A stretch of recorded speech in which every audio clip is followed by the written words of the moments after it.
Coming soon to a theater near you. Yo,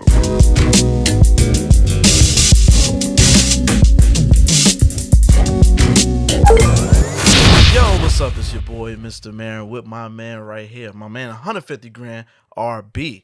And this is episode 36 of the Real Ones podcast. A very special episode because we just had a very special, monumental film drop. You know what I'm saying? Yeah. Ryan Coogler, Yeah. Sinners. Was this his fifth film?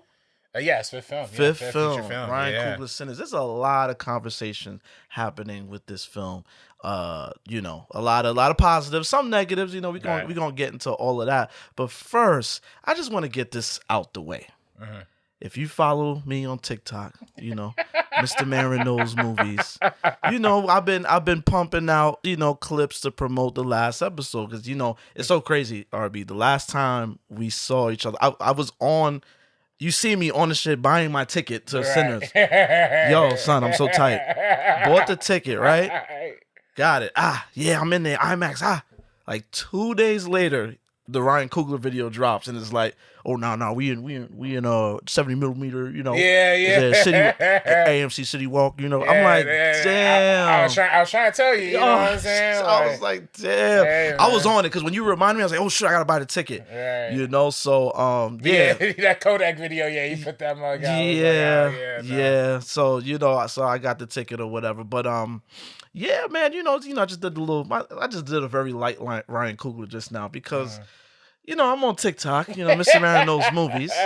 And again, you know, we're pumping out stuff to promote the last episode. And, you know, we had a segment of conversation where we discussed what RB was telling us, you know, somebody he worked with, a fellow filmmaker, kind of has some comments about Ryan Coogler. It wasn't the most favorable, you know, it was kind of like a little slighting, you know, it was slighting him a little bit, you know what I'm saying? And by the way, it wasn't like we'll talk about it, but people think I was saying that some 4D chess, like, trying to indirectly say, no. Very directly, this is what happened. And shout out to my boy, like, you know, I talked to him since then. I kind of showed him this. you told him. What'd he say? He was like, bro, you wild for even saying that, bro. I'm like, yeah, I was wild. But yeah, nah. It's, you know, we here, you know? Yeah, but like, yeah, they thought RB was throwing shade and hating. Oh, he's lying. Who said that? So people was like, who said that? It's like, yo, like, you gonna run up on him? Yeah, I'm like, I'm supposed to drop homie's name. Somebody said it. The fuck, like, we just told you somebody said it. So they thinking RB was lying. Then there was some people that didn't even watch the video. They kind of just saw the headline because I put Ryan Coogler is a sellout? Question mark. You know what I'm saying? Right. I don't know if they missed that question mark. They saw that Ryan Coogler is a sellout, and they went ham on us, called us coons. Somebody was calling RB names. I had to jump in there and get that out the way. I was like, yo, we're not doing that, bro. We're not doing no names because if you do names, then eventually you're gonna have to see people. Like, you know what I'm saying? I'm from the old school. I'm internet kid, but I'm also old school. You say certain things, it's like, yo, where are you? Where you at? You outside? Where are you? I pulled up to Oakland real quick. You know, they did not like that Oakland thing I did. It was like, oh, you over here trying to mock him. I'm like, yo, listen, man, I'm from New York. When we cut ass, it's a love language. You know what I'm saying? Like when we cutting ass with people, it shows it's love. Like we sit around, just, you know, we make fun of each other. I'm not making fun of him, but you know, the Oakland accent. That's what I love most about Ryan. Yeah, that's what we all love about him. It's so authentic. You know what I'm saying? I love the accent. So it's like I have fun trying to, you know, do the accent every now and then. But they thought, man, they was like, yeah, you over here trying to mock him and da.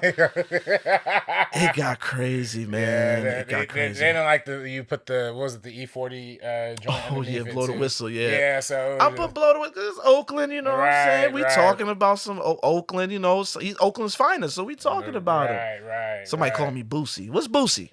Somebody gotta explain that one to me. Yeah, y'all from Oakland. She never told me what it was. She was like, I'm not about to white explain. You don't have to what? Shorty, what?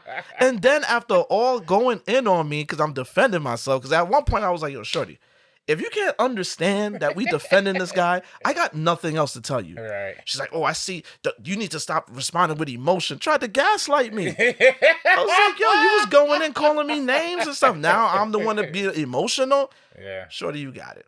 You got it, shorty. You know what I'm saying? And some people's like, it was corny to even bring it up. But it's like, I don't know if you've seen it. Right. Like I said, when people go to report the news, do they want to talk about the bad stuff all the time? No, they don't. But they do to make people aware. I just wanted y'all to be aware that there's Ryan Coogler, people slighting him out there. Yeah. Which, since the movies come out, you get that first wave of love. Here come the haters. Yeah. So, did you see that Matthew Torres dude, the Hispanic cat? Oh yeah, I saw that. Yeah, I saw that clip. Yeah. That was like, he bit off of Dusk Till Dawn. Yeah, well, they sometimes certain groups like to jump down the barrel for anything that black people, particularly Cali black people, do. I'm thinking about the Kendrick Pop Outs show. You know what I'm saying? Like, it's like, yo, like they made that whole fuss like, I wasn't no Latinos in the Pop Out like on the Juneteenth concert. I'm like, bro, come on now. It's a lot of it's honestly it's to be expected at this point. Yeah. The Variety article that I was talking about the box office, trying to spin that narrative that it's not going to be profitable. I know why they're doing that too. Yeah. Because of that deal he made. Yeah. Variety, people like Variety, Deadline, they're all like in the interest of the studios. Like they're the ones that kind of get the word out for the studios. They're what keep the studios going. They work hand in hand. So the minute he signed that deal, it was like when he gets ownership after 25 years. Yeah. And execs wasn't loving that. You know what I'm saying? People are afraid of, other auteurs and filmmakers doing the same. And here go Deadline, which, report the news. The film made 61 mil worldwide. Right. 46 domestic. 48 after the actuals came out. Yeah. And it beat the projections. Yeah. It was originally supposed to be like 35, 40. Yeah. The film cost 90. Let's say that there's always an unknown number for the marketing. There's always an unknown number. Yeah. But they put out the 90s, and that's before marketing. Right. It's not going to make it. Stop that, dog. Like, that was nasty. That was nasty. I'm glad Ben Stiller said something about it. Yeah. People in Hollywood need to speak up because this was crazy. I even saw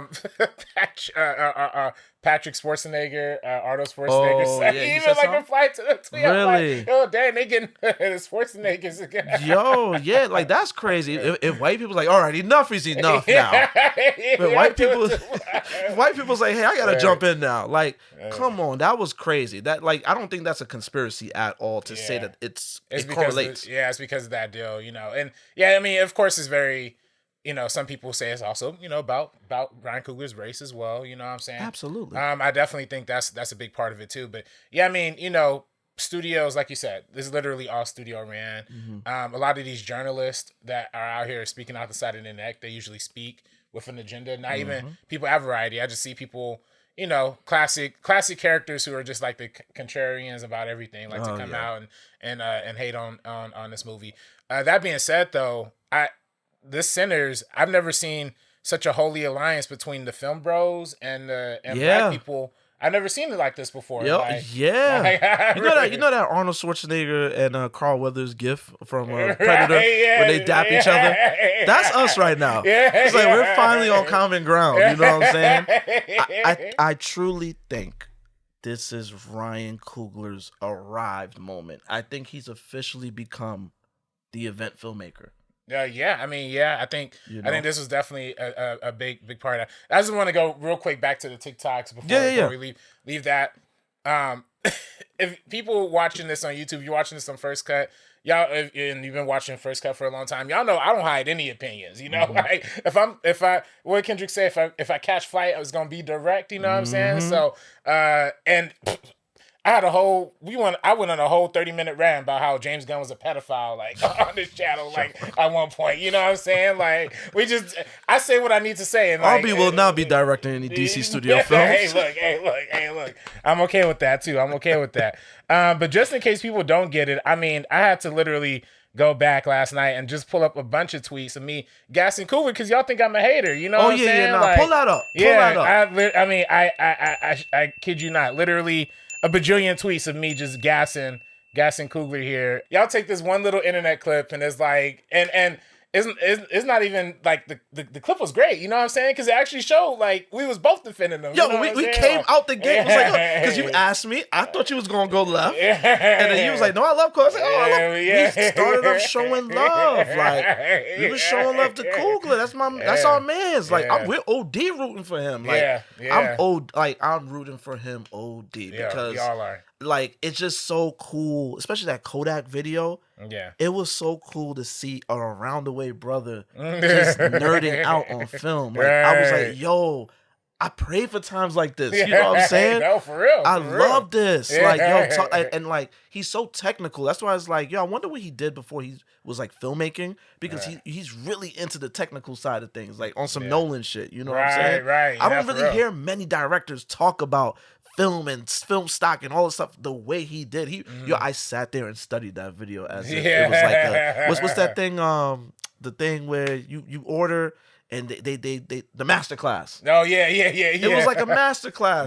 Nice little Kodak 10-minute. That. And look, he's a master class of a filmmaker. You know what I'm saying? Like, I mean, you know, it's easy to like look at, you know, like Black Panther had a big budget. Obviously, Creed was like a sequel, or whatever. They all are deeply personal films, and you almost kind of feel like, you know, there's people who are auteurs and there are people who do franchise movies. Like the fact that he's somebody who can be an auteur while doing franchise movies, like that's a whole nother layer of complication and just like confidence that he has. That honestly, we all, you know, I aspire to, you know what I'm saying? So yeah, you know, we big fans. You can see Creed on my wall up here. Yeah, we love him. You know what I'm saying? Black Panther, I got the physical. Wakanda Forever, I got the physical. I didn't buy that one yet. Yeah. I've been watching. You know, I run it back on Disney Plus. I got lazy. I didn't buy it. I gotta buy it though. Yeah. Sinners, I'm definitely looking forward to buying. Yeah, I need whatever special edition steel book. I need that. Yeah, that is a day one purchase for sure. Right. For sure. But no, we love Ryan Coogler, man. Like we would never. Yo, we not doing that. I even told RB know who I don't fuck with. Like he know who I don't fuck with. So I've told him like, yo, we might not talk about this person too much because like I try not to do that. Now if something come up and I got a chance to pow, like I'm gonna do it. You know what I'm saying? But I'm not gonna just, you know, create a platform just to just dog certain filmmakers constantly. You know what I'm saying? Like, nah, we here to show love, and Ryan Coogler is what, you know, that's our guy. Right. I implore a lot of you, if you're listening to this, you're good because I ain't talking about you. But some of y'all, because I'm gonna find a way to put this in the clip. Right. Please read, listen, comprehend, process. And then say what you want to say, because I got somebody in. I got one more comment today. It was the last person. They was like, "Yeah, I totally agree with you." Blah blah blah blah blah. Yeah, you got the white man's money to that. Cool, but your man is a weirdo for bringing that up. I'm like, I was like, you know what? I can't. I can't do it no more. That's it. I just stopped. I was like, I'm not responding to this. Look. They came at me for my Zootopia take. They came at me for saying, what you say about Zootopia that they got so mad about? Oh, it's like racist propaganda. You know what I'm saying? Oh, okay. Am I wrong by saying that? That Disney is being racist? Some kind of perpetuating the movie's racist, or it's perpetuating.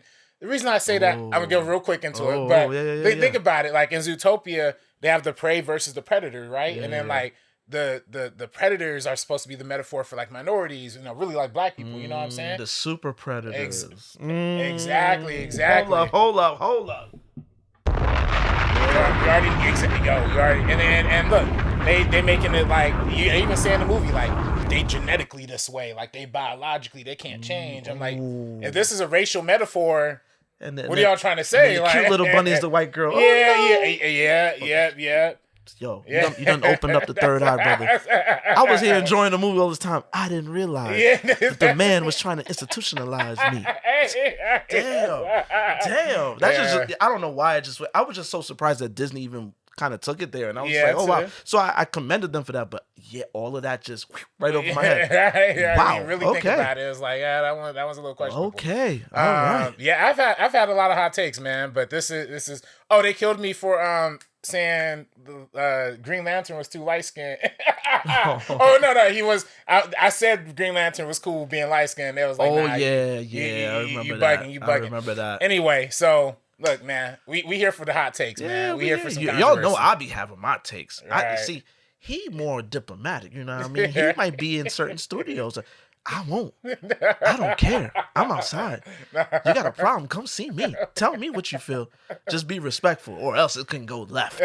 You know what I'm saying? Yeah, you gotta tell the pod what you just told me about the Pope, man. You know what I'm saying? Oh, yo! All right, so your RP, one time for your mind, RP for Pope Francis. You know what I mean? You know, I'm not religious, but it's like, yo, this is my second Pope I seen kick the bucket. I was like, oh shit, I seen 2 popes kick the bucket. That's crazy. 3 if you count Conclave, but. Oh, you know, I didn't see that movie. Oh, it's good. It's actually good, yeah. Okay. Kind of ahead of his time because Pope just died, you know what I'm saying? But damn. It came out like 3 months later. It kind of he low-key spoiled it too, but that's all right. That's cool. That's cool. All right, cool. Bet. I'm going to check for it, though. Nah, it's the first scene. Okay. It's early. Yeah. So, boom. So, you know what I mean? Pope Francis died. I made the mistake of commenting on the shade room, dog. Made the mistake of commenting on the shade room. So I said, not gonna lie, Pope Francis is the real one. He kind of spoke. He spoke up for people of the cloth usually don't speak up for. You know what I'm saying? Like, he kind of showed love to the gays, you know, and then he showed love to Palestine. I was like, yo, he a real one for that. Like, you know, rest up. Prayer emoji, you know what I mean? That's it. I'm not religious. I'm not Catholic. None of that. I'm not, you know. So I just peeped stuff. I was like, yo, shout out to him. Dog, I went to sleep.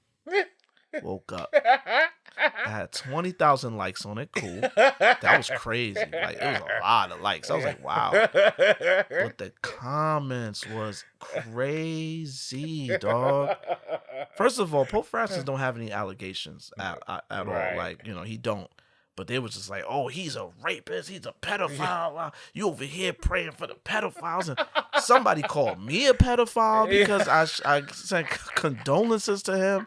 I say, yo, like, this has been a rough couple days for me on the internet, though. I ain't gonna lie. If this is what content creator shit is like, fuck it. Like, this why motherfuckers pay for somebody to do social media. Like, no, for real. It was a rough. I was like, damn. Like, yo, it's just like, no matter how calm you are, like, you know, the Knicks Pistons in the playoffs. You know what I'm saying? Isaiah Stewart, he was out game 2. Right. I was watching game 1. I didn't see when he got injured, but I seen somebody say he was out. So somebody was like, no. And I was like, damn, that's crazy. Who's Mitch Robinson going to bang it on today? Like, that's crazy. So then it was just like, yo, don't be celebrating injuries. I'm like, I ain't celebrating injuries. This is news to me that he injured. I don't know the severity.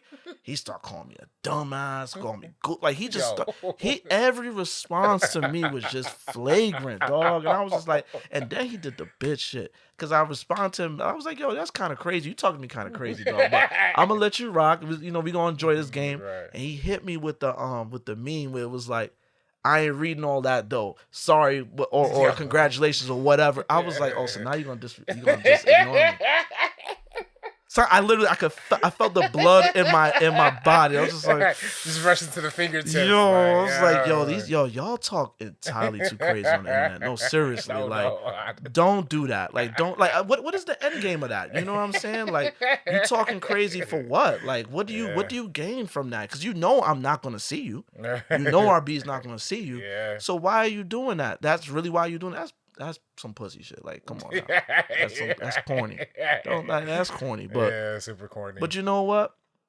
We got a platform that's growing. We got to get used to that. Yeah, no. RB, no, I'm gonna take bullets from him. He know, and I'm gonna shoot back. That, I do that. Like, I got all the time. Yeah. You know, but like, yo, I would really appreciate if we disagree. Let's debate it. You know what I'm saying? Right. Let's talk it out. Let's talk it out. So, with that said, you know, we're gonna talk about Sinners, man. Yeah, Ryan, like I just said right before we, earlier. Before they tariff podcast equipment. Oh, yeah, somebody else said that. Tariff podcast equipment. A few people say, yo, take away the podcast. Just because we defended him.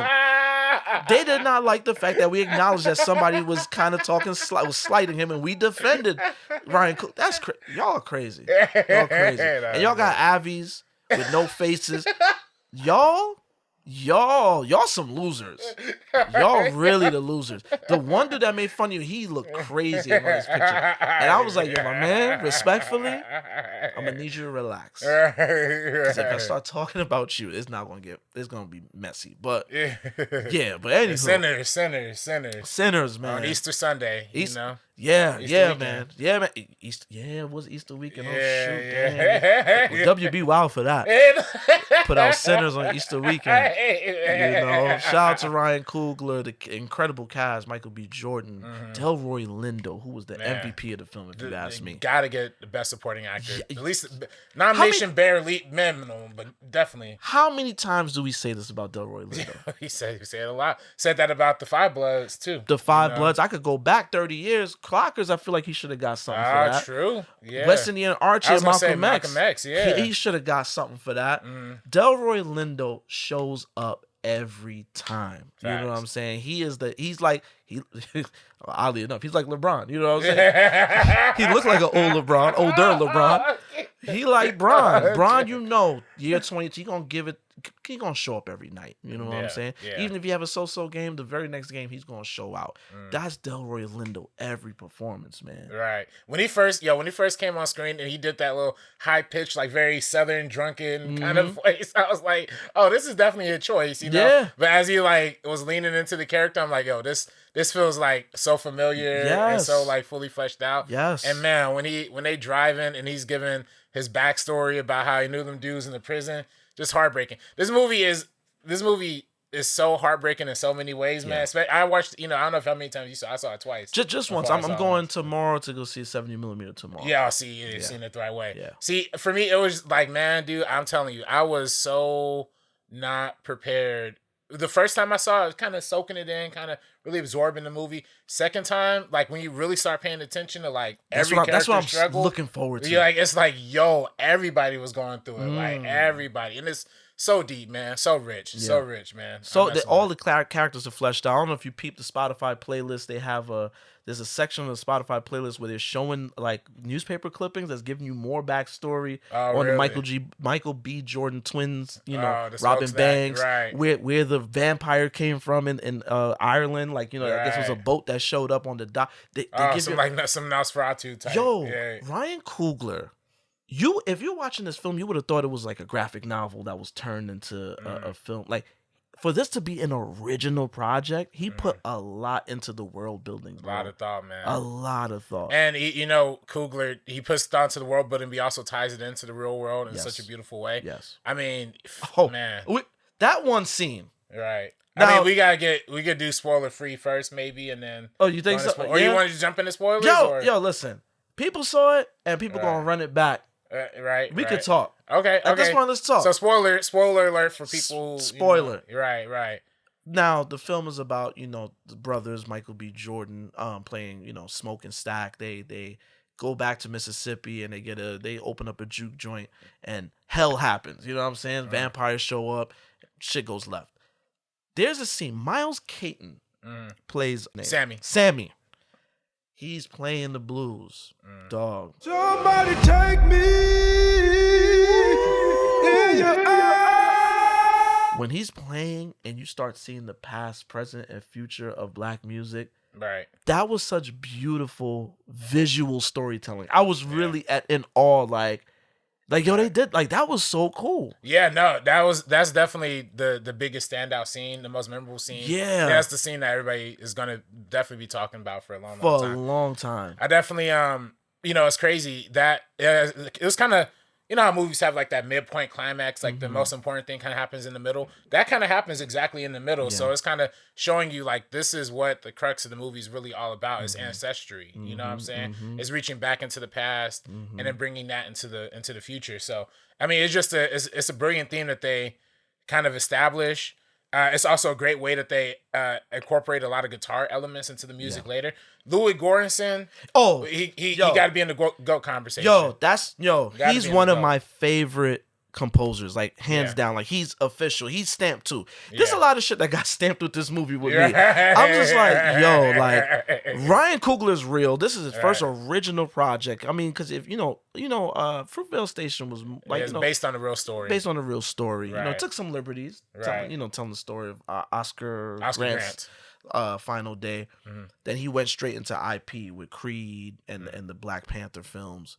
This is his first original project, and like I said, this has stamped him as the event filmmaker. I don't like to say the black so and so, but he's on some Chris Nolan shit at this point. I think we've gone from, I'm gonna go see Black Panther, I'm gonna go see Creed, to now, I'm gonna go see that new Ryan Coogler. Dead ass. Not even say the name of the movie. You do that, you don't even have to say it. You know, like back in the day, I'm gonna go see that new John Singleton. You didn't even have to say it's Poetic Justice. You didn't have to say that. I'm gonna go see that new Spike joint. You didn't have to say the name. And you said that, and people knew what you were talking about. I think we're here now with Ryan Coogler. Black people from the woodworks. It was crazy. My homies from high school, they all engineers, you know what I'm saying? But they was hitting me in the group chat like, yo, what's the Sinners plans? Like, yo, like, we seeing Sinners, you know what I'm saying? See, now that's cool. How everybody's like, yo, like, we all trying to, like, link up. We trying to do a big link for the movies, you know what I'm saying? Like, it's really, like, I feel like that movie-going experience is back now. Like, you know what I'm saying? With certain projects, if that's the case. You know what I'm saying? This had a very Marvel-like anticipation with everybody. You know what I'm saying? Right. I mean, also because for one, again, the IMAX 70 millimeter. That's a real treat for a lot of like film people, and especially this is the only IMAX 70 millimeter film we're getting all year. So that is it? Yeah. So that crowd, of course, is like hyped about it on that level. Black people, man. I mean, we stepped out for Black Panther, so we kind of already knew what Ryan Coogler represented as a director. So it's like, it's just like I said earlier, it's like the film bros, black young people who are like connected, you know what I'm saying? Now the older crowd, I don't know if they necessarily are like sold yet on Sinners. Have you had some, honestly, I haven't had conversations with older people much about Sinners. Well, yeah, I know for example, my mom actively refuses to see it. You know what I'm saying? So it's like it's never. I mean, the movie's called Sinners. It's about vampires. I was thinking about that. I remember when my mom became born again. I was in high school and Sin City came out. And I wanted to go see Sin City, and she was like, "You gonna go see what?" I was like, Sin City. She was like, "No." Then Constantine, I had to finesse it. Constantine, it was like, "Oh yeah, he's like an angel that And then she was just like, I remember when I saw Constantine and I came back home, and she was tight with me because I forgot what came out around the time Constantine came out, but I saw that first. I snuck and saw that, and then saw Constantine afterwards. But I think she knew, and she was just like, "So did you see that Constantine movie?" I'm like, "Yeah." She's like, "Did you learn something?" I'm like, "That movie was not no fucking. There ain't no Passion of Christ, but sure, I learned. I learned something. And she was just staring at me like, "Yeah, I know you went to go see that other movie too. You know what I'm saying? Or you went to go see that instead. You know what I'm saying?" Right. But So the OG. Okay, so they're not gonna. And you know what? This movie has a very interesting perspective on religion too. You know what I'm saying? I think this is one of the few. I don't want to say one of the few, but this is a Black movie that actually challenges like religion in a lot of ways, like almost kind of actively. The main character Sammy, he's a preacher son, you know what I'm saying? So they call him Preacher Boy. He kind of defies his father's will and playing the blues, because the blues is seen as like devil's music. But the blues is honestly what frees him at the end, frees him as a person, and what honestly ends up saving the day, you know what I'm saying? Just do that guitar. There's characters like, what's Woozy homegirl from sister from Lovecraft Country. She was in the Marvel movies as well. She's really good in this too. Yeah, I like her in anything. Yeah, she's phenomenal. Wunmi Mosaku. Exactly. Yeah, she's great. And then her character is like more of a kind of dichotomy between religion versus spiritual, right? Like she's definitely more into the what they would call voodoo, you know what I'm saying? But into the herbal spiritual kind of lifestyle. Which I appreciated that representation, because a lot of my family's into that. You know what I'm saying? Especially my father. My father is Venezuelan, but he picked up, Black Venezuelan, and he picked up a lot of, when he came to New York, linked up with the West Indians, picked up a lot of that stuff, and it's considered voodoo, but it's not the case, and it helps people. No, it helps, yeah, no, for real. That's why I'm super spiritual. I don't believe, not to say I don't believe in God. That's not true. But I'm just like, there's more. Right. There's definitely more. Yeah, you gotta open your mind to more. Yeah. And then same thing with Remick, who is the evil vampire. Yeah. He kind of even tells Sammy, like, yo, this religion stuff kind of trapped both of us, like both of our people. Yeah. And if you look into the Irish history, like of how religion has divided Ireland, like they are like, and currently in the year 2025, they are still in the Civil War. Like Protestants versus Catholics, you know what I'm saying? Like to this day. So it's like, yeah, I mean, religion is something that's deeply entrenched into Black people through slavery. That's kind of what this movie was touching on too. This kind of is taking place in 1932, so it's really just 2 generations removed from slavery. And you kind of still see those ramifications in people's poverty. It's deep, man. I mean, we could go all day about like the racial analogies. The music, again, connecting the music, the past and present, all the rock music that they incorporate. If you go into that score, I recommend going to that score. Yo, I was listening to that on the way. Do they have physicals out of that score? I don't know if they have physicals yet. But yeah, there's a few cuts in the film that I was like, yo, I cannot wait to get home and listen to this joint. Yeah. I think it was like was it the sex scene with that's the one I was gonna mention. The name of that particular one, oh shoot, I had it. I literally just had it right here too.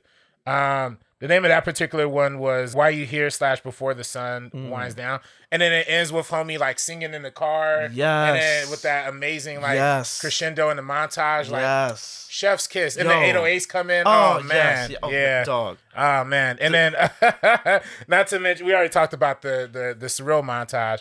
The part when homegirl was singing and they're like stomping out the homie in the back. Oh yeah. That's like they're stomping. That was what was her name? Is that Pauline? The Pearline, who's played by Jamie Lawson, who I actually interviewed for Geeks of Color. Oh, nice. A couple years ago. Oh, nice. She was in the Malcolm. She played Betty Shabazz in the series, in the Malcolm and MLK and X. Everybody was so good in this movie, bro. Everybody was so. Miles Caton, he has a career ahead of him, dog. Oh, for sure. He is going to get work, and I am cheering on that brother, dog. He was so good in this film. I thought he was a musician. Come to find out, he just learned how to play that joint like right before they started shooting the film. Right, the actual good. Yeah. I guess he does do R&B music kind of thing. Oh, okay. I didn't know that. Like in terms of like singing, I guess he knows. Oh, okay. The actual playing, he did have to learn that before. That was man. He was good, man. It was good to see Omar Benson Miller again. He played Cornbread. Yeah. You know, I hadn't seen him in a while. Probably the funniest character in the whole movie. It's between him and Delroy, man. They were them two neck and neck in the film, man. Yo, I love the imagery of the vampires, dog. Yeah. Ryan Coogler, it was cool. I saw the video where he said that Puss in Boots inspired. Yeah. That was amazing. Yo, it's just so, bro, if only y'all know, man, there's so many films out there that, especially, let's say certain filmmakers and you see a film and you start to pick their brain about what was their influences, and you'd be surprised by the shit that they say. Like, there's influence everywhere, dog. Like, Puss in Boots? That was a great film. That was a great film.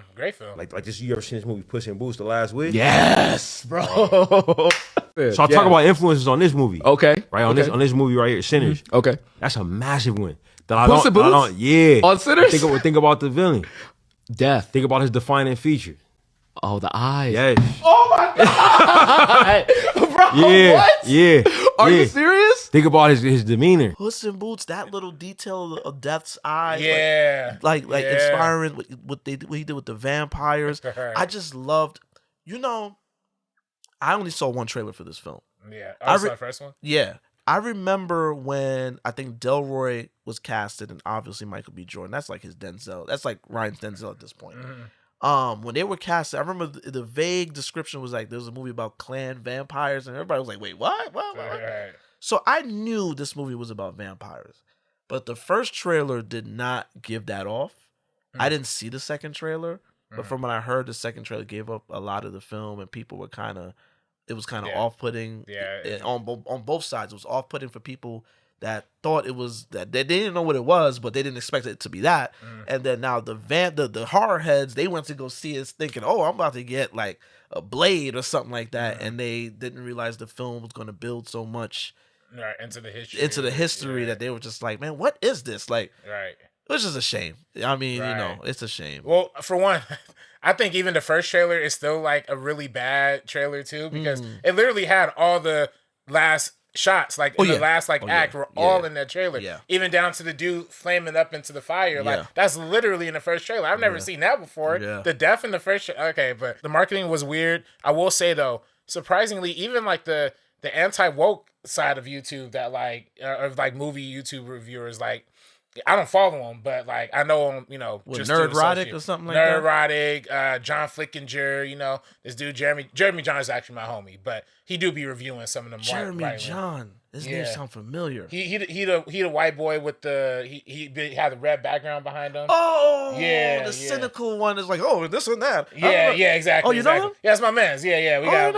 we always see each other. Chop it up with him. I follow. I mean, I did follow him until he started getting some weird. He has some weird thoughts, and he's kind of been leaning towards that side. But even his review of Sinners was like best movie of the year. I'm like, good. Dang, like really, like this is kind of touching people from like I like that all over. I'm like, yo, this is all right, I'm with it. It was really just. I mean, I seen some, of course, people on the soil. I seen some kind of wacky reviews. Some people. There's people doing this thing where, I saw Sinner, I had to walk out because it disturbed my soul. I feel like that's becoming a new trend, that people say that they have to walk out the film because they're too religious. Get the fuck out of here. If you paid a ticket for a movie called Sinners, give me a fucking break. All right, I get it. The jig is up. You're doing it for clicks. The jig is up. There was, by the way, the first hour of that movie, there's no vampires like at all. Yeah, no, it's at all. Pure just black. At all. Black struggle. So you watch the whole movie essentially. You're talking about you walked out of it as if you watched the whole movie. Then there's folks that's just like, I didn't like that scene. The scene we talked about with the music, they didn't like it. It took them out of the film. I'm just like, I will say at the beginning of it, I was like, I don't know, Ryan. I don't know if it's a risk. With it. Yeah, it's a risk, and I love when filmmakers take risks. It's a big swing, but it lands, dog. It lands. I was like literally like. I remember I was just like, wow. Like, I literally said to myself out loud, I was like, 5 stars. So when I get home, my Letterboxd review is literally a description of that scene. That's it. That's it. I knew. There's some movies that you see and you just know. Like, The Dark Knight. I will never forget when my cousin go see The Dark Knight opening night. When I seen Joker go into the room with the thugs and do the pencil trick and all, I said, I can walk out of this film and be satisfied. That scene was so good. I was like, I'm gonna enjoy this. I'm gonna enjoy this. Right. So man, Sinners, man, I just knew it. I knew it at that point. We didn't bring up Haley Steinfeld. Haley Steinfeld. Miss Octoroon, Quadroon, half-breed, mongrel. Miss Haley Steinfeld. She yeah. And she said in the press, she brought it out in the press that she's her grandfather's half black. That's what I literally Googled it with my girlfriend afterwards. I'm like, they're making a strong claim here. Because if they didn't get somebody who was actually like this, I'd be Nah, they pulled it out. I was like, she put out a little something in there. Okay. Little 1/16th, some of the dialogue, I was like, she has some. Has she ever been in a hard R movie? Her first movie actually was a movie called True Grit. Okay. Actually, I don't know if that was hard. Oh wait, that's the Western. Yeah. Was she talking this crazy in True Grit? No, she wasn't. No, she was just a kid in that movie. Exactly. Yeah. She said, "You rob trains. You come steal this." I'm like, Coogler a horn dog like the rest of us, man. Coogler Gooner. He got a lot of. There's a lot of going down in this movie, if you know what I mean. And look, I'm in third row, IMAX 70 millimeter. I'm just like, homegirl grab MBGJ's crotch. I'm like, I'm right there. She was, but nah, Brothers was. Some Brothers was on her. Me, I was on Haley Steinfeld early. I knew what time it was. I was like, she's a baddie. Right. But now Brothers is on it. People is mad that Brothers is on it. Yeah. I don't know if you see Spike's post on Instagram. I did see that. Yeah. Shout to my sister. I believe in the one drop rule. It's like, whoa. It's like, Put down the phone, brother. Calm down. They are gonna wild out in your comments. Look, man. Hey, look. Shamik Moore was trying to tell us this whole time. You know what I'm saying? Shamik Moore was trying to tell us. Did you see her and Michael B. Jordan? During the press tour? Son, it's a stark difference. It's like that meme with the brother that comes to things like, ew, harassment. Your boy is a loser, Shamik Moore, dog. He's a loser. Like, you fumble. Like, how? Like, she's about to get married and she's still giving play to Michael B. Jordan in the press joint. Like, come on, son. Like, you fumbled that, dog. You fumbled that, man. Big fumble. Man. Yeah. But yeah, man. Everybody brought the A game, and that's a testament to the direction of Ryan Coogler, man. Right. You already know a good director is gonna have everybody doing their thing. Hey, look, I've called Michael B. Jordan a face actor for years. Yes. You know what I'm saying? Yes. Like, yes. But you know, and the part where you're playing like two characters, I guess the face is like pretty important. Yeah, so he locked it down. But no, he actually was great, man. And I was kind of telling you beforehand, man, or I don't know if I was telling you, but the scene that really break me, especially on the second time watching it, was after everything's over, you know, they after all the vampire stuff is over, everybody's going home, and then Smoke is just pulling out his trunk, getting ready for the crackers to come through, and he's trying to roll this cigarette, but then it just shows these quick flashes of just everybody in his life, like everybody we met just in the past day, you know what I'm saying? But like they're also his family, like they're from the Delta, so and he literally lost everybody. Homeboy can't even roll his own cigarette, because Stack was the one who always handing him cigarettes, you know what I'm saying? Stack was the one who always gave it to him. So it's the subtleties, man. The subtleties. You know, you just thinking he's just but he really couldn't. He literally couldn't roll it. He couldn't roll it. Yeah, he's like sad, and then so it's just heartbreaking, man. That was, and then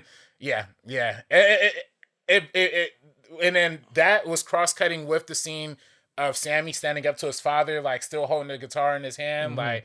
Yeah. Shout out to the great Saul Williams from Brooklyn. He's a poet out in Brooklyn. I think he was an artist too at one point. I've seen him around the way. That's the guy who plays the pastor? That plays the pastor. I'm looking, I'm like, that look like Saul. I'm like, that look like him.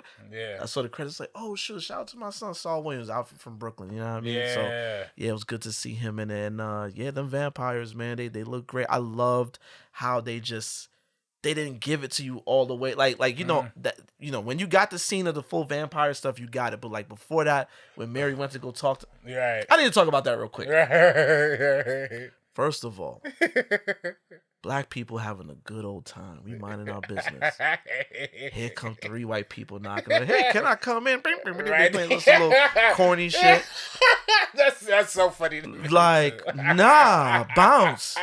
And then leave it to Mary. Oh, they might be like, yo, they might have some money, shorty. And then, because that was Stack she was dealing with, right? Yeah. You know Stack, because he, you know what I mean? He trying to get his money. He trying to get his bread. You feel me? He trying to get his bread, and that's low-key his shorty, you know what I mean? Right. So he kind of let it, but see, look what happened. She go get bit. She come in with that bullshit, and then man, but yo, I know everybody was killing Grace, the Asian sister that played Grace. There's a whole commentary about that on TikTok. They just like, yo, to see people of color, they don't. I'm like, oh man, here y'all go, man. Well, shout out to the Asian community in the Delta. Apparently, that was based on based on some real stuff, and then, I guess there's a documentary that kind of explores that, and one of the producers of the documentary is like a consultant on this film on Sinners. Okay. Yeah, so like literally, look at the effort. Yeah, the effort, the effort for authenticity. He's just, and then motherfuckers like, where is the Latin representation? Like, it just wasn't there. It wasn't there, bro. Like it wasn't there. They probably low key they might have been on the Irish side because the Irish and the Mexicans was like in the Civil War together, or like fought a war together. But you know, and then shout out to the Indians. Indians was like, yo. They tried to tell him. They was like, yo, is he in your crib? All right. Peace. It's like they got out of there, dog. Like, I can't wait to see it again. Oh my god, I love that one. I cannot wait to see it again. Yeah, the details that you unlock, because even I told my girl first time I watched it, I liked it, but I was still absorbing it. I kind of was like, which is normal. Right. So I even told, I was like, I might need to see it like 2 or 3 more times before I like really love it. But after seeing it again and like catching those details, catching like all of every character's like track, knowing, where, because after you've seen it, you kind of know where the characters are going, so you kind of like look for certain things. And man, everything was just tight. Everything made sense. I do have like one or two little nitpicks of it, but one. Yeah. One little nitpick. You go ahead and tell yours. Well, I mean, to me, it just the whole movie moves just a little too fast. Like I wish like it would have been just a hair longer. Particularly, really, when the Asian homegirl like unlocks the cage and basically lets him in. I'm like, bro, that happened so quick. Like I wish there would have been a little bit more in between there. Really, I say the pacing of the film was the best, one of the better things for me. No, it was. I mean, I feel like with all the story we got, it went. Trust me, it did. Yeah. I mean, like the time flies. Like I never check my watch. Even like as the credits are going, I'm like, all right, I'm sitting here. Me neither. I'm just with it. But yeah, it's like there's literally a shot or two that's like, oh, y'all cut a little too early. Like I didn't even see his face yet, or so. Little thing. I'm an editor, so I just like where my brain goes. You know what I'm saying? Yeah. But still near perfect movie. Those are my only really like nitpicks. That's the only nitpick for you? Yeah, probably like one or two other things too. But for me, it was I didn't feel the payoff when he killed them crackers. No, I didn't feel the payoff when he killed the clan. Like it just was like, I feel like they were out of the movie for so long. Like they were just kind of out of sight, out of mind. Like there was so much happening that when they popped up, I was just and also them popping up the next day. I figured I'm just again, this is a nitpick, but it's like if you tried to trap them, according to the vampire, they wanted to trap them in the juke joint and slaughter them. And earlier in the movie when he goes to look at the juke joint, it was like blood. Somebody's like, oh, you ain't clean up. You know what I'm saying? I thought that maybe they wanted to come through that night because again, going back, I don't forget shit. So it's kind of like when I knew the film was described like last year sometime as a clan vampire thing, I thought the vampires were the clan. You know what I'm saying? Like I thought that was gonna happen, but when I seen that wasn't the case, and then the clan, they just popped up at the end. I'm like, oh, okay, like you know what I'm saying? It just kind of threw me for a loop. I just didn't really expect that, and then him killing them wasn't really the payoff. Just it didn't feel. I didn't feel rewarded by it. Usually, I love seeing crackers get slaughtered. Right. You know what I'm saying? But that didn't. It didn't. Yeah, see that one for me, I don't even know. See, I think for me, I had especially after the second watch, I didn't even really internalize that as like a payoff. I kind of just saw that as like emotional rage, like like this is just Smoke getting his stuff off because he just went through all this. And to me, it was also too like we just like they fought the vampires this like for the whole third act, like. Now it's like now they're back into the real world and Smoke got to handle his real problems. Sammy got to handle his real problems with his dad. So that's like the outside. Now it's like they figured out the vampire problem. Now they got to figure out like their own problems, which is like, I mean, it wasn't really like a payoff. I think I saw it more as like an emotional catharsis than like a payoff per se. But I definitely, I would love to hear what you think. Like after the second viewing, because I feel like it definitely gets better. Like, well, because people was clapping in my theater when that happened. It was like, like I was like, I can't. I have an even hard time even thinking about where to clap. Honestly, it's like one of the, I don't know. Maybe this movie just hit me a little harder, but this is one of the like sadder movies since Moonlight. You know what I'm saying? Like in terms of just pure, like all these characters gone through something traumatic. Everybody's like. And that was a beautiful scene when he was reunited with his wife and then the baby. That was beautiful. That was beautiful. I'm like still a little Coogler doing his little tiny hint of horniness at the end, having her breastfeed. You know what I'm saying? Yeah, but, Coogler. Dad homies, you kind of horny. Cuz. Dad homies, you kind of horny. I'm boozy. Nah, hey, look. Yo. But no, it was beautiful and honestly, a great motion picture. Yes. It's I couldn't even ask for something that's like more uniquely Ryan Coogler in terms of being big and grand and like commercial and appealing, but also like deeply sincere and emotional and like human centric. Yeah. And a lot of death in all of Ryan Coogler's movies, honestly. If you watch Black Panther, the first and second Black Panther, a lot of people like died. You just put me on. There's a lot. That's like the big death in like all his films. Yeah. Rocky didn't die in Creed. He didn't die. He was close. Yeah. I feel like that Stallone, I feel like he would have died, then Stallone was like, nah. Right? Fuck out of here, Stallone. I don't want no MAGA ass Rocky movie going forward, though. Because you see Trump gave him like some position to get Hollywood back on track. Now, Mel, again, I know I put you out there. I still need that Lethal Weapon 5, brother. Lethal Weapon 5, please. Lethal Weapon 5. And Passion of Christ 2. No, I'm kidding. I'm kidding. That shit was a 3-hour ass whooping. Jesus was getting his ass whooped in that movie, boy. God damn. Son.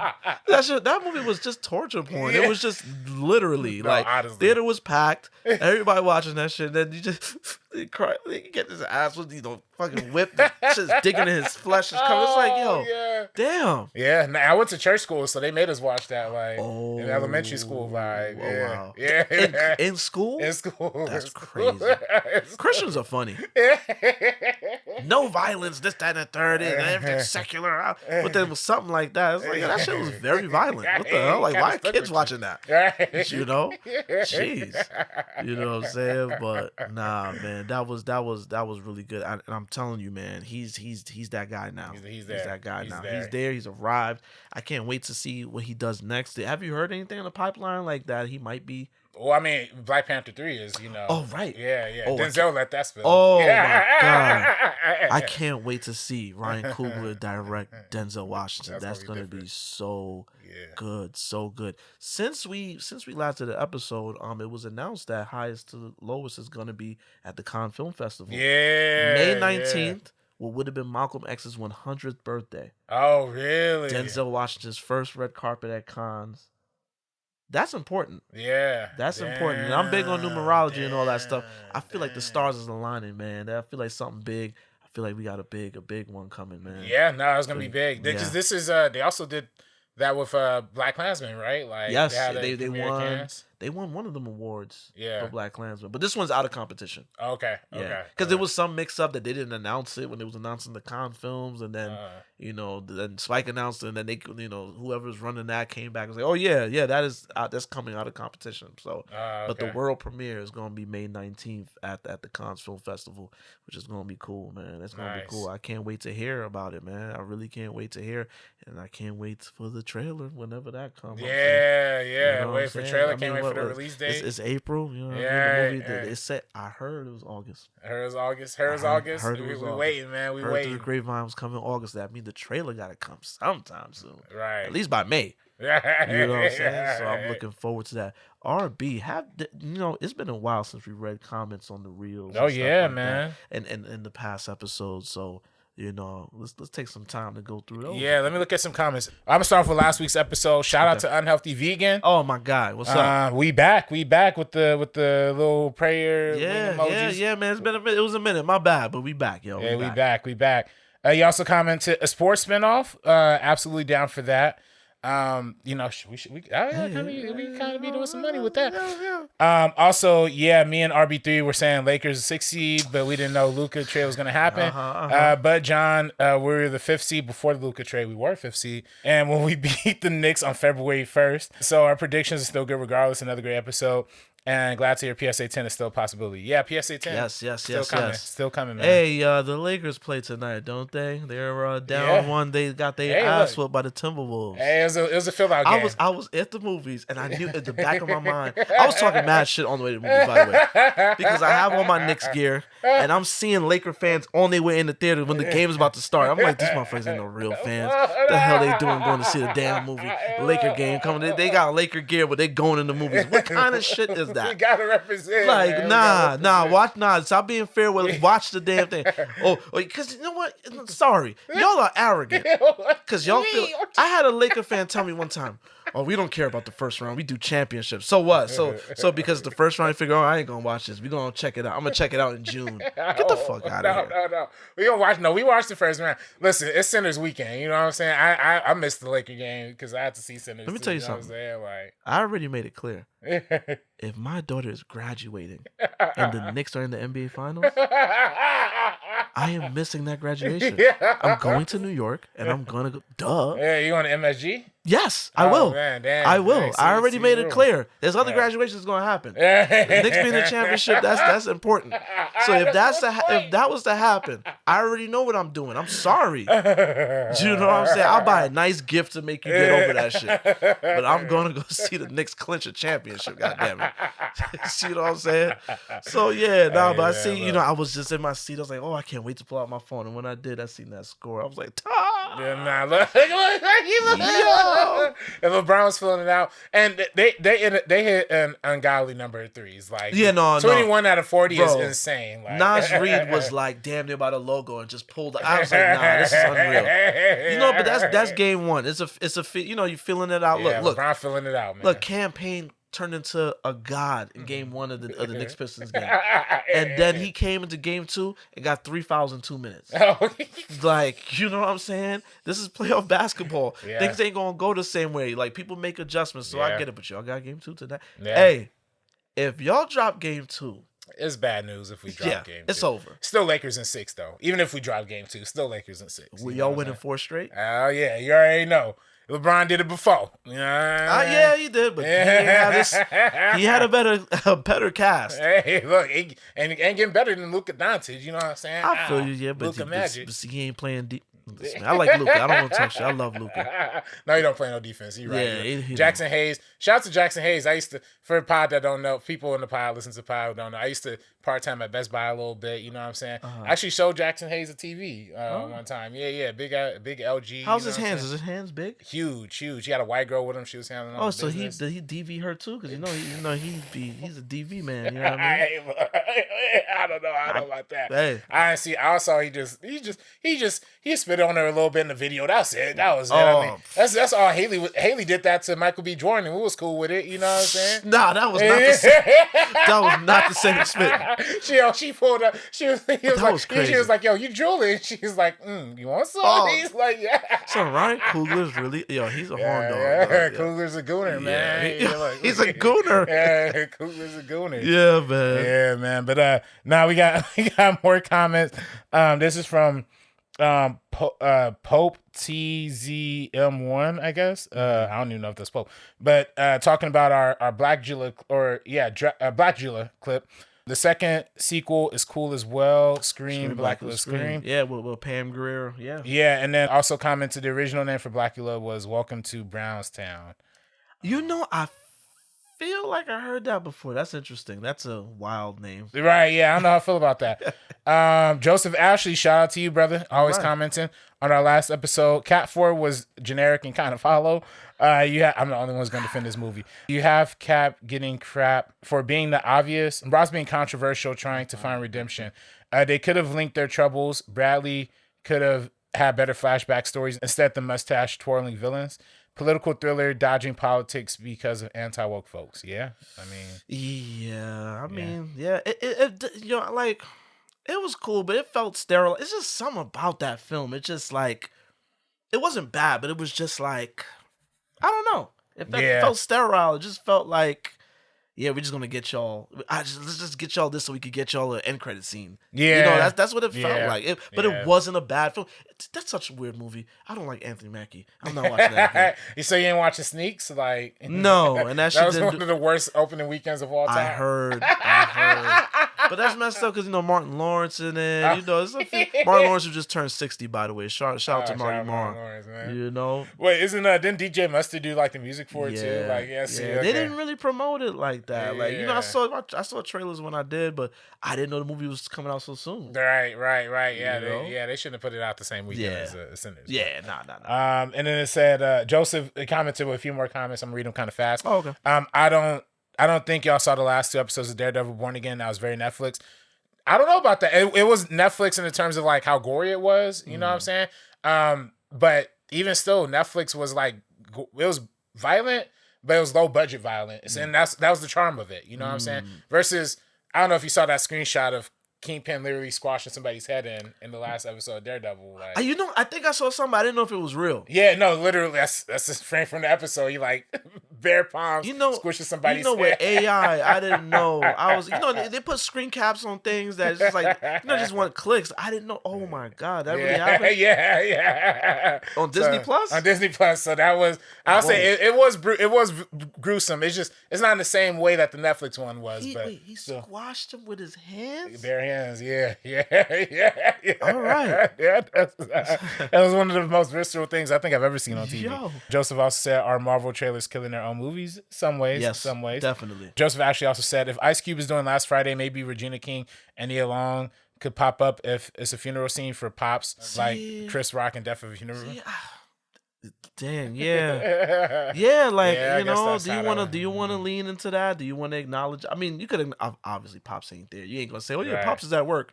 Nah, I guess you would have to acknowledge him passing. Oh, that's gonna be rough. He's my favorite comedic actor. So John Witherspoon. Yeah, tough.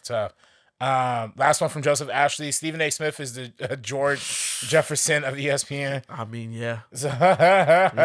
This one is from DZ Live 5576. This is commenting on the Cherry Moon. The Cherry Moon. Thank you for pointing that out because what was? It was a lot of odd choices in that movie. But I love the film, but it's just it's a little odd. Right. Somebody commented on a rapping clip. It's a crime against nature and all is right in the world, but worst of all, it makes you feel old to remember when this screwy movie was out and new on TV. I imagine it made a fortune when it was pirated as a bootleg. You could buy at 7-Eleven and other corner stores as a VHS copy.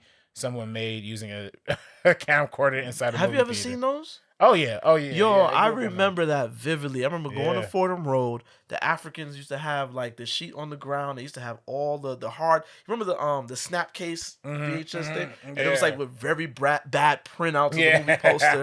And we used to call them the bad copy. That's what we used to call them. It was like, I want to watch Poetic Justice. You have the bad copy of Poetic Justice, and like and then like you put it in, and it's just like. You watching the film, the credits, you seeing like the corner, the end of a name, you seeing like people's face, like you know what I'm saying. You seeing their eyes. There's a charm to camcorder, bootlegs. There's a charm to it when you're hearing the crowds laughing at certain scenes. Some of them are on YouTube. I was watching one night. I went down a rabbit hole, and I was watching. I was like, yo, like audience reactions, like back when the movie theater was a real communal experience. You know what I'm saying? I miss that. I actually, bring back bootlegs, man. Nah, y'all ain't going back to the movies. Fuck it, bring back bootlegs, man. Well, now the new thing is TikTok Live. People streaming on TikTok Live. You're right, because somebody was doing that with Sinners. Yeah. Somebody was doing that with Sinners. I was watching Sinners for a little bit on TikTok Live. I was like, yo, they're wilding. That is crazy. Yeah, I remember when Across the Spider-Verse came out. Yeah. Literally, like, you hop on the TikTok Live. It was like 2 million people watching. I'm like, yo, that's KO. That's so much. Sony is tight. That's 2 million people. Yo, y'all are crazy. Y'all are really crazy for that, yo. Y'all are brave. Yeah, nah, man. It's people are funny, man. Unhealthy Vegan. I rarely watch episodes when y'all talk about a movie I haven't seen, but I'm so glad I watched this episode because it's funny to hear y'all talk about how terribly great the Killer Cam movie is. Great show today. Also, talking about more Lakers stuff. Bronny got back into the next game, and all that kind of stuff. So, Bronny, man. Hey, look, I respect Bronny. That Killer Cam movie was son, it's hilarious. It's so bad, but and it's funny. I swear, like, the universe is crazy. We did that episode, and Cam got really candid about it on It Is What It Is. Oh, really? I kind of want to think somebody got that clip to him because he just started talking about the movie. It was like, like the impact of the film. And, for real? And it was like right after the episode came out. Oh, word. Yeah, so you might have heard us. Yeah, because I know I tagged him in some of the reels and stuff like that. So I feel like I want to feel important. I want to feel like he saw it and he said something. But yeah, he talked about how he made so much money off of that film. Oh, for real? He owned it, and he got it. He kind of did direct to consumer, putting it out with the album and stuff like that. He was like, the movie cost whatever peanuts, and I made so much bread off that. And he's like, people's asking for a sequel and all sorts of stuff. And God bless you. I don't know if I want a Killer Season sequel. Yeah. I don't know if I want that. But yeah, shout out to him. It's DIY filmmaking, and he made mad bread. Yeah, no, he did it on his own, man. Gotta respect that. Gotta respect that. Yeah. One more comment from Kiko Cartoons talking about the mud and Skid Mud Flap. Skid Mud Flap from Transformers 2. Honestly, when I was young and watched this movie, yes, I was very young, and I saw all those scenes not for kids. And honestly, I found the twins funny, especially Skid with his moments. I will say that movie literally did come out when I was a kid too. So I get it. You know, it makes in the moment when you're like, what was that, 12 when this came out? Like in the moment, it made me laugh. You know what I'm saying? That was 09? 09, yeah. So I was 12 when that came out. I was 21. So yeah. So you know, by that time you already knew, like, yo, this is offensive. Yeah, it's some bullshit. I was like, yo, it's some racist bullshit. You know? Nah, but I get it. Listen, man. You know, one thing about it's so funny, like being of a certain age and seeing like your generation get older. And the films y'all go up for, and you know the films I was there for in real time. Like y'all were younger, so y'all have a nostalgia. Now I understand nostalgia. Yeah, and this is where you can't really deny when people say, "Oh, you're just nostalgic." You gotta kind of understand, like, yeah, you know, maybe like I will die on that Batman 1989 hill. Like that's my favorite Batman film. Like, see, your generation will die on that hill. My generation will die on the Sam Raimi Spider-Man hill. I feel like, you know, specifically Spider-Man 3 with y'all. Yeah, I like Spider-Man 3, man. I hate Spider-Man 3. Like when we saw Spider-Man 3 in theaters, I will never forget the crowd reaction. Even the whole emo Spidey segment of the film, everybody was like, "Yo, what?" Like, and then when the lights came up, we were so, because you know Spider-Man 1 when the movie ended, I remember people clap. Right. Spider-Man 2, the movie ended, people clap.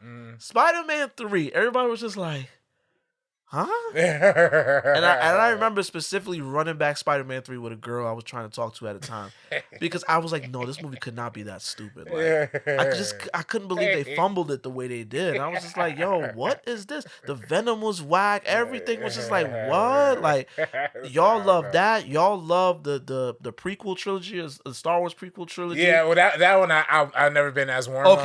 There's people that love episode 1 and 2. That my man Andres loves all of them. Yo, episode 1, it was the hype. You know what I'm saying? Like 1999, May 1999, I'll never forget it. When that was coming out, we was like, yo, people was buying tickets to, I forgot what movie was it? Meet Joe Black? Yes, I think so. They were buying tickets. Let me paint this picture for y'all. This is I'm like the old man, the Simpsons grandfather. He's talking to the kids. You know what I'm saying? In the park. There was a time that when movie trailers dropped, you had to see that in the theater. There was a show that used to be on E! called Coming Attractions that, you know, but they wouldn't get it right away. So some movie, you would go into the theater, sit down, and you would genuinely be surprised by some of the trailers you've seen. Like some of the teasers, I feel like they don't do teasers, like true teasers anymore. Yeah, no. Remember true teasers will be like a black screen, you'll see somebody walking, then you just see feet, and then it pan up, and it's fucking Arnold Schwarzenegger's like, I'm back. And it's just like, yo, oh shit. Like, oh shit, I didn't even know they made this. Like, you know, that was a good feeling, being surprised by a trailer. Yeah. So Star Wars, when the word got out, yo, Brad Pitt meet Joe Black. Yeah. We're putting Star Wars before this. People ran it up. They went to the movies. Same for Batman, I heard Batman, when Batman 89 came out, it was like, yo, people dead bought tickets for whatever movie, watched the trailer, and dipped. Yeah. You know what I'm saying? Like, that's crazy.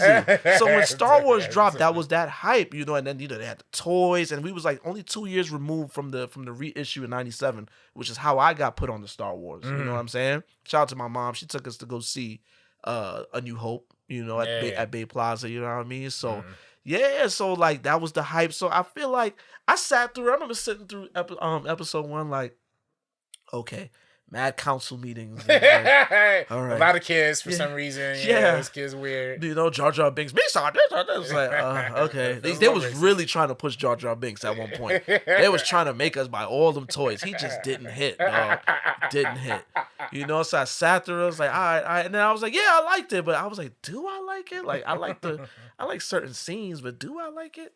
Right. And then, you know, Attack of the Clones. It's like, that's a truly awful movie. Yeah, man, like the lovey-dovey stuff. It was like, George Lucas can't direct actors at all, man, because my son Hayden Christensen just mailed it. Yeah. You know what I mean? He was terrible. But then, like, it got real towards the end, and then Revenge of the Sith, it was fucking up. Yeah. That was a truly good film. But the first two, I see people talk about them. I'm just like, What? Right. Are we watching the same movie? Yeah, the Phantom Menace especially. Well, honestly, yeah, Attack of the Clones. But Revenge of the Sith, that's about to drop back in theaters for the re-release. I dragged my feet buying the tickets, and I seen they booked up, and sold out, really? I seen my AMC in Porter Ranch definitely booked up. I'm trying to go. I think I want to take my daughter to see that. Yeah, I think I want to take that. I love Revenge of the Sith. That was real. That was a good one. Which one was the one where he killed the kids? That was Revenge of the Sith. Yeah. That scene was crazy. That scene was crazy.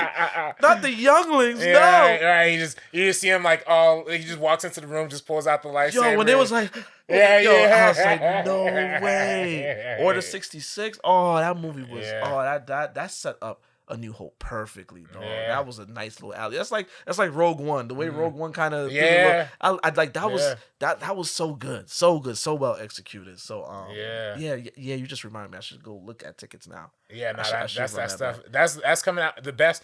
Two of the better Star Wars things are coming back. That's coming back, and Andor's coming back this week. You know what I'm saying? Andor. If you're watching on First Cut, we're about to actually get back into our Andor breakdowns.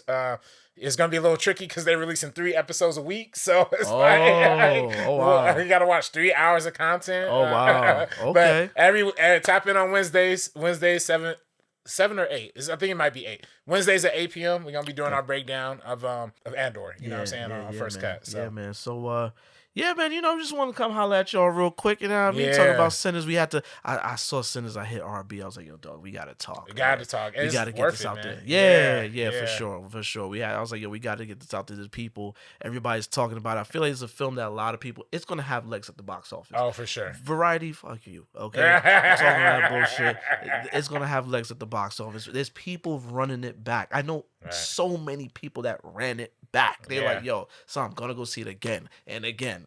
I was literally bumping the music this morning, the surreal montage like music on the soundtrack, and then it was only when I show up at my job currently. There's one dude shows up at 8 a.m. and I show up maybe like 8:30 or whatever. But he's in the writer's room. I'm in like a different area. I was bumping the music in my area, and he just comes running over. He's like, "Was that Sinners?" This white boy named James, like, "Yo, was that Sinners?" I was like, "Yeah." He's like, "Yo, man, that movie's so good." And he started going in, bro. He was the one who explained to me all the Irish history and like civil wars and all. I was like, Sinners brought us together. It was on some Jesse Jackson shit, dog. I Am Somebody, Rainbow Coalition. Ryan Coogler is that dude, son. Like, how you bringing us all together? Yo, I had smoke for the film bros before this. So if I see an A24 hat, I'm slapping it, dog. Say something. I'm not fucking with Quentin Tarantino. I'm not going to the Vista. But the Vista's showing this 70mm, giving out T-shirts. Like, it's cool. This is cool. They giving out T-shirts over there? Yeah, I heard the Vista was giving out T-shirts, man. I'm not even kidding. I was literally thinking I might try to hit every format, like, because they put out that whole breakdown. Corey did that. Oh, he did? Oh, for real? Corey J? That first weekend. Corey's a sicko. Corey went to the 70mm, regular something, Dolby thing. Like, he really saw it. Like, and it's so funny. He has a Twitter thread. Like, every time he's seen it, he's responding to the other tweet. It's like, yo, Corey, you are sick, though. You got too much time. You see that movie mad, like, back to back to back. Like, I'm telling you, the movie has legs, dog. It's going to make the money. It's going to make that money back. Fuck you, Variety, and anybody else that's worried about it, so concerned about it. Meanwhile, once upon a time in Hollywood, opens a $41 million on a $110 million budget. Yeah, bigger budget. Didn't even open up with the same numbers, but the report for that was different. Right. You know what I'm saying?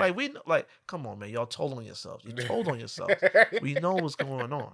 You told on yourselves. It's okay, though. Yeah. It's okay because you're about to prove them wrong. You know what I mean? Yeah. So, it's me. It's your boy, Mr. Mary. You can catch me on Instagram at MrMarinKnows, Real Talk Film Society, and then on TikTok. I'm showing my face more. I'm talking. I asked my sister, hey, how do I do the green screen? How do I do the thing? the poster? I'm an old man. You know what I'm saying? How do I do it? She told me you gotta get CapCut. Okay, I got CapCut. You know what I mean? So okay, there you go. I'm trying to be content. Go easy on me, man. Because God is working on me. You know what I'm saying? I might slide up in if you near me, I might slide up in your DMs and we might do a meetup. You know what I'm saying? You talk too crazy, we might do a a meetup. You know, Right. I don't do that spicy stuff. All that fake stuff. Yeah. Hey man, I'm gonna have to fly out to Oakland real quick. You know what I'm saying? I don't think you want to do that, my brother. Nah. You know, I did want to bring up one quick stat. It literally means nothing to like what happened? Movies or anything. I found an interesting chart that was like the most black people, most African American places in California. This is like ranked by like highest percentage of black people in particular cities. Okay. Shout out to Compton, CPT. We number three. Number one's Inglewood, just for people. Inglewood? Nobody cares if you're like not in California, but whatever. Inglewood, number one, I think it was like 38%. Okay. Hawthorne at number 2. Where's Hawthorne? Hawthorne's like right next door to Compton. So like I know Hawthorne, New Jersey. Yeah, that's Hawthorne. That's all the Hawthorne I know. Look, Hawthorne all around. California City, what's that? That's like, you know how they be saying brothers be moving to like Rialto or like the middle of nowhere, Inland Empire. That's one of them kind of cities. Yeah, gotcha. They leave Compton, they go to like California City. Gotcha. 5 is Carson, another city that's right next to it. So honestly, Hawthorne, Inglewood, Compton, Carson, these are all 4 cities that are like right next to each other, all down here in the South Bay. Number 6, Oakland. That's where I really want to shout out this chart. 6 is Oakland. Y'all still in our hearts. Oakland got the most black people. Oakland got like 90,000 black people in that city, but it's like 20. I think their percentage is like 23 or 24% versus this ranked on percentage. But yeah, you know, shout out to black people in Cali, man. We out here. You know, you Silmar represented. You know what I'm saying? Like, so we out. But that ain't, man. I just laid my head there. It's Brooklyn all day, man. Brooklyn. The Republic of Brooklyn. That's what we're talking about. So a lot of brothers out there. Brooklyn, you know what I mean? Right. You know what I'm saying? But yeah, man. But you know, Mr. Marin knows movies on TikTok. RB, let them know where they can find you, brother. You follow me on Twitter and Instagram at Director RB3. If you're watching on First Cut YouTube, subscribe to the channel. You know what I'm saying? We can use all support. We got memberships. You know, if you want to chip in $5, you're not really gonna get nothing. Come on, but man. $5, man. Just support the channel. You know what I'm saying? You know what I mean? You might you might get exclusive video of me talking about shit. You know what I mean? Exclusive videos. We're gonna do some commentaries. Yes, we're gonna figure out the right movie to do a commentary for. And my brother, are we gonna go see a movie next week? Or we might get I think we see the real ones is gonna be in theater for what was it? Thunderbolts? Yeah. Marvel. Yeah. Now I'm gonna be honest with you. I had no intentions on seeing this film at all. Because you know what? I'm gonna be real. I wasn't really invested in like the Black Widow characters. And right. It's a lot of Black Widow crossover for sure. So I wasn't really invested. But you know, I was like, you know what? Marvel also trying to get back on track. So maybe this movie, you know what I mean? Yeah. Maybe they do their thing. I heard good things. I have heard good things so far. So you know that made me feel better. I was like, okay, you know what? I was always gonna go. You know, I'm telling movies with my man. So it's like, yo, we out. Right. But then when I started hearing good things, like, oh, okay, you know, I was gonna go into like this, like, you know. Little side eye kind of thing. Yeah, we're gonna talk about shit mid movie, but no, I'm gonna go check it out. So so next episode we should have a review for that joint. Yeah, no, definitely Thunderbolts, and honestly, what is there any other movies coming out in May? I feel like it's kind of quiet, no? Right? Yeah, I guess. So. Final Destination Bloodlines. Oh, man. Right. Yo, that trailer did actually kind of. Let me tell you something. That is my guilty pleasure. Yeah. Final Destination movies are so stupid. They're so dumb, but they're so entertaining. You know what I'm saying? The first Final Destination movie I went to go see in theater was 2. When she was on the highway. And dog messed me up. Was that the same one that the homegirl Slipper got stuck in the escalator? And then like, you know, I don't know if that was 2 or 3. That might have been 3. It might have been the first one. I really don't. Yeah. Some with the escalator. I just remember the escalator was the one that really shook me. But that joint with the logs on the I do not drive behind trucks carrying logs, none of that stuff. Ever since that film is burnt into my core. You know what I'm saying? The last on-screen appearance of Tony Todd. You know what I'm saying? Oh yeah. Oh shoot. So dang, so I think that's May 16th. I'm definitely tapped in May for 16th. That one. Oh, okay, yeah. Besides, May, April is pretty light. Oh yeah, Mission Impossible's coming out too. That one's cool. Lilo and Stitch, you know, I'm hyped for Mission Impossible. I want to see Mission Impossible. Lilo and Stitch, I might take my daughter to see. I never, I'm gonna be honest with you, I never saw the cartoon. Oh, really? See, that's another generational. That was like that was all my childhood. Yeah, bro. no, that was like I was. That was the one that literally. I was all the way tapped out. When you was outside. Yeah, I was outside. But Lilo and Stitch came out. I was not checking for it. So, I might learn something new. I might take my daughter to go see that. You know what I'm saying? Definitely, I got it now. To remind me, I got to lock in them Star Wars tickets. Yeah, that's facts. That's facts. Yeah, but yeah, man. Hey, man, it's fun talking Sinners, man. We probably gonna be this movie. We probably gonna be talking about all year. I rooting Oscar wins for hopefully Ryan Coogler for something. Yeah, director, screenplay, or some kind of recognition. Hopefully, Louis Goranson, best score. Ruth Carter, best costume. Absolutely. Yo, Ruth Carter. I worked with her before. She's a genius. She's ill. Yeah, got to. Cinematography. Miss Autumn something. Yeah. Oh, yeah. Yes. How could I forget? Right. Listen, there's so much to talk about this. Right. There's so much. I'm gonna go see it again. I gotta go soak it in for real. Now, again, like you said, now that I know what happens, I gotta go look for the little things. So but cinematography was great. Yeah, this movie needs to. I really need this movie to stay in the conversation to award season because it got too many awards. I feel like it's the front runner for it. Yeah. Oh yeah. Without question. Yo, that's right now. As of right now. Yeah. Best film of the year. Yeah. No, for sure. Easy. Hands down. Easy. Hands down. Easy. Hands down. But yeah, man. So man, we'll catch y'all next week with the review for Thunderbolts. Until then, peace. Coming soon to a theater near you.